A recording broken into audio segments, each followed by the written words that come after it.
내가 대학생 때 겪었던 일이다. 어느 날 갑자기 본가에서 연락이 왔다. 농사일을 하시는 아버지께서 쓰러지셨다는 것이다. 난 급히 휴학을 하고 시골로 내려갔다. 하지만 평생 농사일이라고는 모르고 살았던 내가 할 수 있는 일이라고는 아무것도 없었다. 내가 할 만한 일이 뭐가 있을까 하고 찾아다니던 나는 임시 도계장에서 일하게 되었다. 도계장이란 닭을 식육이나 살처리 목적으로 죽이는 곳을 말한다. 마침 집에서 닭도 많이 키우겠다. 일도 나름 쉬워 보였다. 집에서 차로 30분 정도 떨어진 곳에 있던 그 도계장은 임시로 운영되는 곳이라 그런지 자동식 도계장보다는 손이 많이 갔다. 도계장 근처에는 교회 수련장이라고 쓰여진 수상한 곳이 하나 있었는데 밤에는 너무 시끄럽다며 이장님이 무척이나 싫어하셨다. 그곳은 종교에 대해서 잘 모르는 나조차도 정말 이상해 보였다.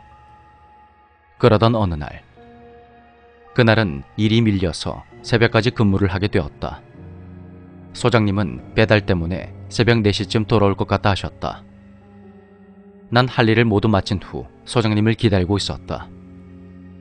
도계장 안이 너무 더워서 밖으로 나갔는데 교회 수련장 쪽에서 사람들이 웅성거리는 소리가 들렸다. 대체 무슨 소린가 하고 난 아무 생각 없이 수련장으로 향하는 오르막길을 올랐다. 길을 거의 다 올라갔을 때쯤 주인 없는 무덤이 있는 작은 풀밭이 보였다. 그곳엔 10명 남짓한 사람들이 모여서 무언가를 하고 있었다. 자세히 보니 일행 중에 2명이 책 같은 것을 보면서 어떤 말을 중얼거리고 있었고 무언가를 태우는 건지 주변엔 매캐한 연기가 자욱했다. 순간 기분이 몹시 나빠진 나는 곧장 뒤를 돌아 길을 내려가려고 했다. 그때 내 휴대폰 벨소리가 요란하게 울려 퍼진다. 배송을 모두 끝냈다며 곧 돌아오시겠다는 소장님의 전화였다. 알겠다고 하며 전화를 끊었는데 순간 등 뒤쪽이 싸늘해졌다. 무덤가에 서 있던 사람들이 일제히 날 쳐다보고 있었던 것이다.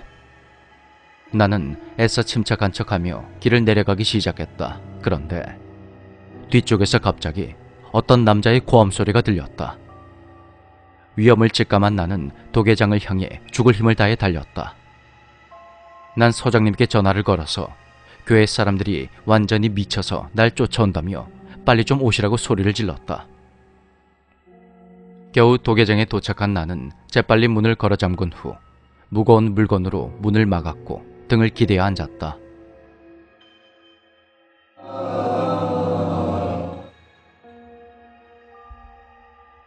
내가 숨을 고르는 동안 문 밖에서 들리던 웅성거림도 점점 잠잠해졌다. 이제 간 건가 하고 안심하려는 찰나 철문 안쪽으로 도끼날이 쑥 하고 들어왔다. 도계장 한쪽 구석에는 장작을 벨 때 쓰는 도끼가 있었는데 사람들이 그것을 가져다가 문을 내리찍는 것 같았다. 잠시 후 도끼날이 삐그덕거리며 문에서 빠져나가더니 벌어진 그 문틈 사이로 누군가의 눈이 날 바라보고 있었다. 새빨갛게 충혈된 초점이 없는 그 눈. 그건 정상적인 사람의 눈이 아니었다. 이 일 때문에 난 아직도 사람의 눈을 잘 쳐다보지 못한다. 나의 기억은 여기까지다. 뒤늦게 달려오신 소장님이 날 깨워주셨고 그날 나는 무사히 집으로 돌아갈 수가 있었다. 도계장 후문과 정문, 유리문 모두 난장판이 돼 있었고 난 그날부로 일을 그만두고 말았다. 소장님이 날이 밝는 대로 이장님을 대동해서 내가 말했던 문제의 그 무덤가로 가보셨다고 한다. 그 주변에는 정체 모를 하얀 가루들과 수많은 약통들이 떨어져 있었고 소장님은 즉시 경찰에 신고를 하셨다. 조사 결과 그들은 환각제와 마약을 태웠던 것으로 밝혀졌다 한다. 그 일이 어떻게 마무리되었는지 모르겠지만 역시 귀신보다 사람이 훨씬 더 무섭다는 걸 깨닫게 된 일이었다.